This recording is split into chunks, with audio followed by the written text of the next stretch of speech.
Boa noite a todos, graça e paz do Senhor Jesus, né? Quero convidar a todos aí que já estão adentrando aí no Instagram e no Face. Quero convidar vocês a convidar um amigo, né? Quero convidar vocês a encontrar alguém aí, convidá-lo para a mensagem de hoje à noite, nossa reflexão da nossa quinta-feira, né? Nós vamos estar aqui hoje, caminhando aqui pelo capítulo 13 do Evangelho de Lucas. O Evangelho de Lucas, capítulo 13, do verso 1 ao 9, né? Então, você possa abrir sua Bíblia ou seu celular, para que a gente possa meditar um pouco, ler esse texto, meditar nesse texto, o que é que esse texto tem para nós hoje, amém? Então, quero orar, agradecendo ao Senhor, sabe? Porque Ele tem agido da sua bondade para conosco, né? Amado Deus, eu te agradeço demais, Pai, pela tua bondade. Tua infinita misericórdia com que o Senhor tem nos tratado nesse período da graça, nesse período, meu Deus, que o Senhor tem tido paciência. O Senhor que é rico em perdoar, o Senhor que é rico em amar, mas que exige, meu Deus, dos seus seguidores, que exige das suas criaturas um arrependimento. Então, meu Deus, te peço, ó Pai, que o Senhor possa falar conosco hoje à noite. Te peço, meu Deus, que esse texto possa nos mostrar, invadir, inundar o nosso coração, trazendo paz, consolo e esperança para nossas vidas, em nome do Teu Filho amado, que nos tem perdoado, nos tem nos amado. Então, Deus, que a Tua graça possa estar sempre presente no nosso ser, em nome de Jesus. Sim. Capítulo 13 do Evangelho de Lucas. Convido os amados irmãos a ver aí o texto que diz assim. Nós vamos ler a partir do verso 1. Diz assim: naquela mesma ocasião, chegando alguns, falavam a Jesus a respeito dos galileus, cujo sangue Pilatos misturara com o sacrifício que os mesmos realizavam. Ele, porém, lhes disse: pensai que esses galileus eram mais pecadores do que todos os outros galileus por terem padecido estas coisas? Não eram. Eu vos afirmo, se porém não vos arrependerdes, todos igualmente perecereis. Ou cuidais que aqueles 18 sobre os quais desabou a torre de Siloé e os matou eram mais culpados que todos os outros habitantes de Jerusalém? Não eram. Eu vos afirmo, mas se não vos arrependerdes, todos igualmente perecereis. Então Jesus proferiu a seguinte parábola: certo homem tinha uma figueira plantada na sua vinha, e vindo procurar fruto nela, não achou. Pelo que disse ao viticultor, há 3 anos venho procurar fruto dessa figueira e não acho. Pode cortá-la, para que está ela ainda ocupando espaço inútil na terra. Ele, porém, respondeu: Senhor, deixa ainda este ano, até que eu escave ao redor dela e lhe ponha estrume. Se vier a dar fruto, bem está, senão mandará cortá-la. Amados irmãos, nós queremos aqui falar com você, tratar de um tema aqui chamado: se não se arrependerdes, perecerei. Se não se arrependerdes, perecereis. Note que nesse texto os escribas e os fariseus, eles vêm até Jesus e se achando justificados, achando que estavam fazendo uma boa obra por estarem combatendo os ensinos de Jesus, estar combatendo a Jesus. Achavam-se justificados por sua fé, por sua religião, que eles tinham como sendo a verdadeira, mas que na verdade o que não havia nada neles a respeito da fé em Deus genuína. A fé que faltava no seu coração, eles eram apenas movidos por sua religião humana. E aí Jesus ele vem contrapontuando aqui, porque ele diz, ele porém lhes disse. Eles estão aqui narrando um fato que havia acontecido no passado, que, segundo eles, Pilatos misturou o sangue dos galileus juntamente com os sacrifícios que os mesmos realizavam. Eu não sei o que é que houve, porque a história não conta. Mas a única menção que se faz desse acontecimento é aqui. Não se tem menção em outro acontecimento e nem em outro texto sagrado. Mas que parece que pode ter havido aqui um massacre dentro do templo, alguma coisa assim, alguma revolução, e aí os romanos interviram e pode ter havido aí uma chacina, um massacre ali dentro do templo. Segundo acontecimento aqui narrado no texto é justamente a torre que desabou, a torre de Siloé, que desabou sobre 18 pessoas, matando.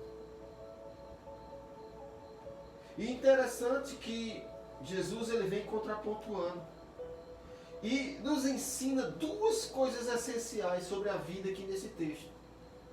Jesus ele vai nos ensinar, primeiro, é que as pessoas que morreram, tanto nos episódios do templo, da mistura do sangue que Pilatos derramou, como a que foram tragadas pela torre de Siloé, as que morreram não eram pessoas piores do que os que ficaram. Desmistificando a ideia que se tinha na antiguidade de que se as pessoas eram mais pecadoras, elas morriam de mortes trágicas por serem pecadoras. Jesus desmistifica isso, até porque você vê no episódio lá do cego de nascença, que os mestres perguntam, mestre, quem pecou, ele ou seus pais? Aí Jesus diz, nem ele, nem seus pais, mas isso aconteceu para que as obras de Deus fossem manifestas. Então, essa ideia de uma morte trágica não está relacionada ao modo como a pessoa transgride, ao tipo de pecador que a gente é. Nem sempre. Nem sempre. Deus traga alguns por certo, mas isso está dentro muito mais do plano soberano dele. Não tem a ver com algo que nós possamos medir. Isso aconteceu com fulano porque fulano era assim, assim, assim. Isso não cabe a nós, isso não tem essa possibilidade, não existe essa possibilidade, não nos é dada essa possibilidade de julgamento nesse sentido. Então isso acreditava-se, né? Você vê ali os amigos de Jó, que tinham essa teologia da causa e efeito, né? Jesus ele desmistifica isso, né? Até porque o que é que os textos sagrados dizem? Que todos pecaram. Não há um justo sequer. Não há quem busque a Deus. Todos se desviaram. Todos pecaram. E destituídos estão da glória de Deus. Por isso, o merecimento é para todos. É o juízo, igualmente. É a morte espiritual. A morte física, às vezes, não tem avião. Às vezes pode ter, mas nem sempre tem. Então, o pecado que nos matou, foi justamente o pecado de Adão. O pecado de Adão e Eva foram os pecados que nos mataram. Que fez com que nós viéssemos trazendo a maldição do pecado original. Essa tendência natural de pender para o pecado que o homem tem, que eu e você temos. Então esse foi o pecado que nos matou. Nós já nascemos em pecado me concebeu minha mãe. Então, a minha mente, ela é uma mente caída. A minha alma é uma alma caída. O meu corpo é um corpo caído. Então, em todas as áreas, por isso que a gente chama de depravação total. Porque o homem ele foi atingido em todas as áreas da vida. Todas as áreas o homem foi atingido. A natureza, ela é caída. E só existe uma resolução que não parte da nossa, das nossas boas obras, da nossa justiça própria, da nossa religiosidade. Não tem nada a ver. Só tem a ver com graça. Só tem a ver com o que Jesus fez. E aí, a maneira como a pessoa morre não serve de medida como justiça. Né? Claro que tem os casos, tem os princípios, por exemplo,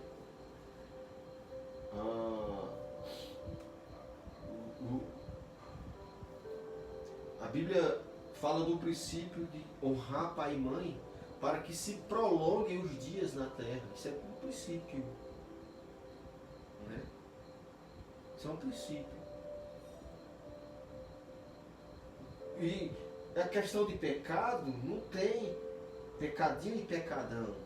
Às vezes tem as consequências, mas pecado é pecado. Pecado é transgressão da lei de Deus. É a transgressão contra a natureza de Deus, santa de Deus, que todos nós carregamos. Então, a segunda coisa que esse texto nos mostra, que nos traz para a vida, que são coisas essenciais para a nossa vida, é que pior do que morrer é não se preparar para morrer. Porque você sabe que um dia todos nós vamos morrer. E aí, interessante que os mestres da lei, os fariseus e os escribas, eles estão tratando mais uma vez, como sempre for, tratando a coisa no campo material. E Jesus trata a verdade no campo espiritual. Porque enquanto os fariseus pensavam que esses acontecimentos geraria a morte física, enquanto eles estavam pensando a coisa no campo da morte física, Jesus estava pensando a morte no campo espiritual. Jesus estava dizendo o seguinte: esses que morreram debaixo do poder de Pilatos, esses que morreram debaixo da torre de Siloé, eles não são mais ou menos, né? Não são mais culpados do que vocês aí. E digo mais, se não vos arrependerdes, todos igualmente perecereis. Então ele está trazendo a ideia da morte física para a morte espiritual. Esse perecereis de Jesus aqui é o perecereis da morte espiritual.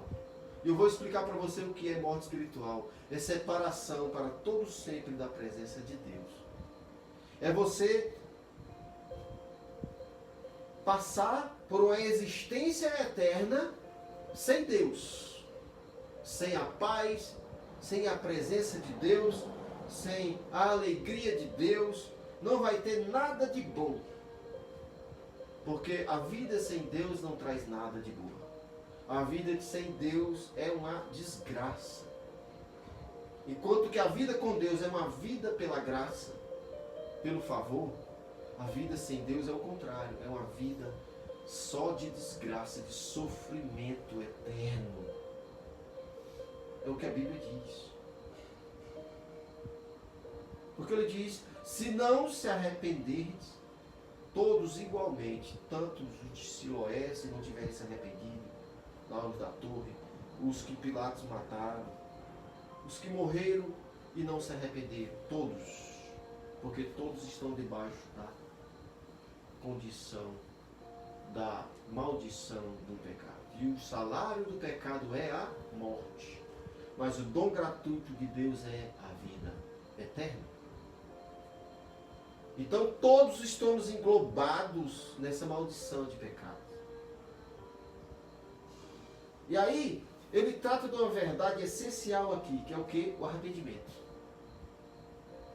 Jesus ele não veio julgar o mundo, e sim para que o mundo fosse salvo por ele. Como é que o mundo pode ser salvo por ele? É quando o mundo crê, é quando essa pessoa crê, quando esse alguém crê. E ao crer, ela se arrepende, porque o arrependimento está incluído dentro do nascer de novo, dentro do crer. Não pode alguém dizer que crê se não se arrependeu genuinamente. Os fariseus diziam que criam, mas eles não passaram pelo processo de arrependimento. Pelo contrário, eles mataram o Senhor Jesus. Eles mataram aquele que podia salvá-lo. Eles mataram o Salvador. Eles mataram o Redentor, aquele a quem eles podiam, a quem podia salvá-los da morte. Então, quando Jesus fala de perecer, ele fala também que haverá uma oportunidade para não perecer. Porque ele diz, Deus amou o mundo de tal maneira que deu o seu único Filho, para que todo aquele que nele crê não pereça, mas tenha a vida eterna. Então o perecer só poderá acontecer se não houver um arrependimento. E é interessante que Jesus está tratando aqui com o povo judeu. Tudo bem. Mas esse princípio vale para toda criatura humana que habita a face da terra. Ninguém está livre. Ninguém poderá escapar dessa condição se não se arrepender. Jamais poderá viver eternamente na presença de Deus. E aí ele trata, terminando assim, o ensinamento continua com uma parábola. Então, ele diz então, baseado nisso, Jesus proferiu a seguinte parábola, também para os judeus, mas que serve para nós. Certo homem tinha uma figueira plantada na sua vinha. No meio das uvas tinha uma figueira. E vindo procurar fruto nela, não achou. Pelo que disse ao viticultor, o homem que cuidava da vinha, há 3 anos venho procurar fruto nessa figueira e não acho. Podes cortá-la, para que está ela ainda ocupando inutilmente a terra. Ele, porém, respondeu, Senhor, deixa ainda este ano até que eu escave ao redor dela e lhe ponha estrume. Se vier dar fruto, bem está. Se não, não dará cortado. Então, amados irmãos, nesse tempo aqui, Jesus estava falando de um tempo que iria terminar em 1 ano. Porque Deus ele está estendendo ali. O homem aqui representa Deus e a figueira representa Israel. O viticultor que intercede, cheio de graça, dando mais um tempo, é o Cristo, ao qual Deus está dando aqui 3 anos. Provavelmente aqui estava aqui ao longo de 2 anos de ministério de Jesus já. Faltava mais 1 ano para terminar. E esse espaço de 3 anos seria justamente o espaço em que o Filho de Deus estava manifesto na terra, encarnado. Manifestando o seu poder, a sua glória. Manifestando os seus sinais através dos milagres. Se mostrando, se revelando ser Deus Salvador. Né? Que iria limpar dos olhos toda a lágrima de Israel, que iria libertar o seu povo, baseado nas promessas que Isaías havia escrito. E aí ele diz, quem creu na nossa pregação? Né? Como renovo saindo de uma terra seca. Como renovo de uma terra seca. Jesus veio num momento de calamidade, de uma terra seca, de calamidade, de sofrimento, de opressão. Aí dá um espaço aqui de 3 anos. Senhor, deixa mais 1 ano. Daqui a 1 ano, tudo vai ser consumado. 1 ano depois se consuma na cruz. Israel endurece o coração. Jesus ele chora perante Jerusalém e diz, ó Jerusalém, Jerusalém, tu que apedrejas os profetas. Quantas vezes eu quis vos ajuntar debaixo das minhas asas, assim como uma galinha ajunta os seus pintinhos, e tu não o quisestes. Em verdade eu vos digo, que será assolada. E ele aqui prevê o juízo que 70 anos depois Jerusalém seria assolada pelo governo romano. Simplesmente porque não creu, não aceitou o Filho de Deus. Mas eu quero aqui falar uma coisa para você que é cristão. Você aqui, nesse caso do texto, está representando Israel. Porque você creu no Senhor. E aí a gente precisa estar todo o tempo se arrependendo dos nossos pecados, confessando a Deus, pedindo misericórdia, sabe? Não permita que se acumule pecados na sua vida sem você pedir perdão a Deus. Não permita.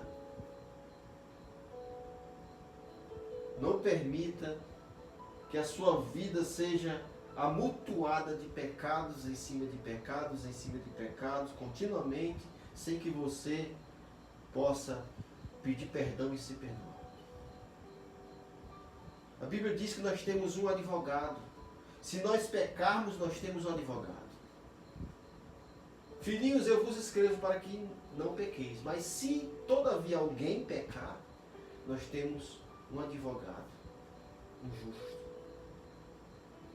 Porque se nós confessarmos os nossos pecados, ele é fiel e justo para nos perdoar de toda injustiça, nos perdoar os nossos pecados e nos purificar de toda injustiça. Então, você tem um advogado. A Bíblia diz que nós vamos sempre pecar. Não existe um ser que não peque. Mas a Bíblia diz que nós temos um advogado. Então recorra a esse advogado pedindo misericórdia.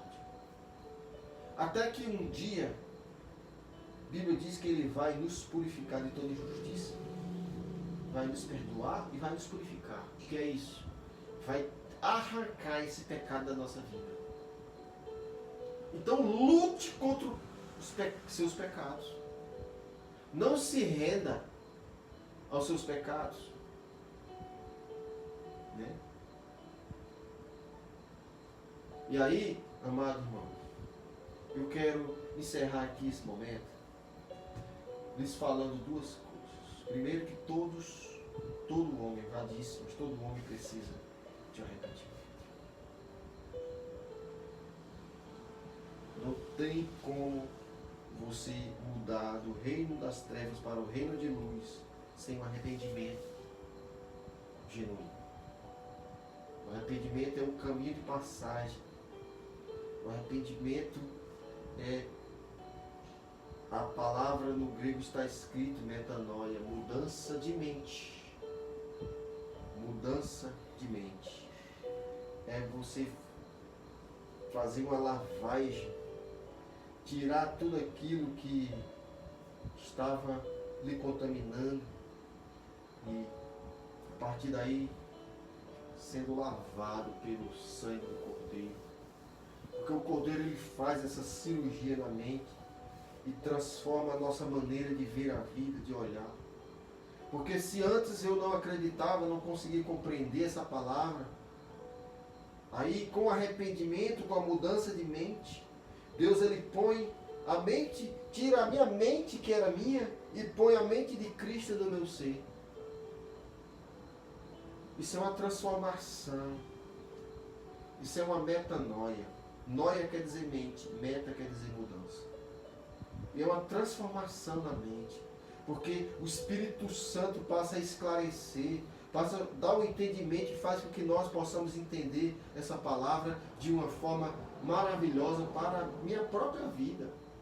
Porque a Bíblia, ela deve ser lida para mim e não para os outros. Quando eu leio a Bíblia, eu não devo ler a Bíblia de maneira nenhuma para os outros. Eu devo ler essa Bíblia para mim. Porque ela está se mostrando para mim individualmente. Deus é um Deus que se revela individualmente. Então, a palavra de confronto é para mim. A palavra de consolo é para mim. A palavra que dói na minha alma, que exige mudança, que exige o morrer, que exige, enfim, essa nova maneira de viver, é para mim. Porque aí eu vou ficando cada vez mais misericordioso. Porque eu estou vendo que eu sou pó a cada dia. A cada dia que eu me confronto com essa palavra, que essa palavra confronta com a minha alma, aí eu fico mais humilde. Ela vai me deixando mais humilde, porque eu cada vez mais me sinto incapaz, indigno de quê? De carregar em mim mesmo a justiça própria diante de Deus. E cada vez mais eu sinto que eu preciso da graça, que é um favor que eu não mereço, que eu não alcanço pela minha própria força. E a graça vem de graça, já está dizendo, é de graça, é grátis.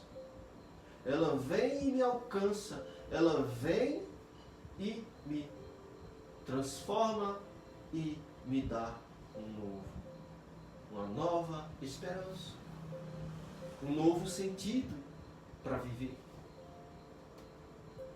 E a segunda coisa que eu queria dizer é que ele não veio para justos, mas veio chamar pecadores ao arrependimento. Então, se você está aí do outro lado dessa terra e se sente chamado por Deus porque o Mestre está te chamando, que ainda não foi chamado, eu quero dizer uma coisa para você: o Mestre está te chamando ao arrependimento. Nós estamos vivendo no tempo da graça. Senhor, dê mais um ano. Sabe por que o Senhor deu mais um ano? Para que se arrependessem ao povo de Israel. E a sua vida, você só está aqui nesta terra porque Deus está esperando por você. Deus está esperando algo de você. Para aqueles que tomaram um encontro com Jesus, Deus está esperando que dê fruto. Deus está esperando que tal pessoa venha a frutificar. Leva um certo tempo. Toda planta para frutificar, primeiro ela nasce, aí ela é alimentada, ela cresce, e aí ela flora, chega no período de floração, e depois dá o fruto. Leva um certo tempo, mas ela vai dar fruto. Porque ela vai sendo regada pelo agricultor.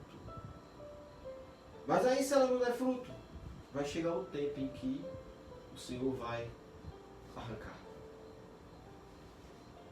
Vai cortar da terra dos viventes.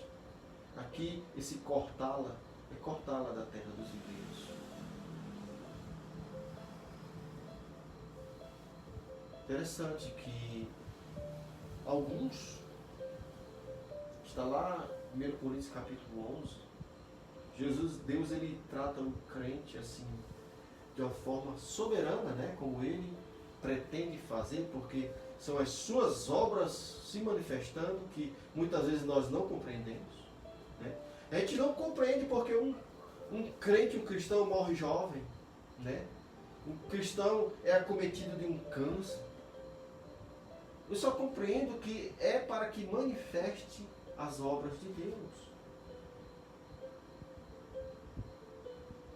Eu só compreendo que a partir do momento em que Deus não tem mais propósito para essa pessoa aqui nessa terra, então Deus toma para si. E Ele se alegra na morte do justo.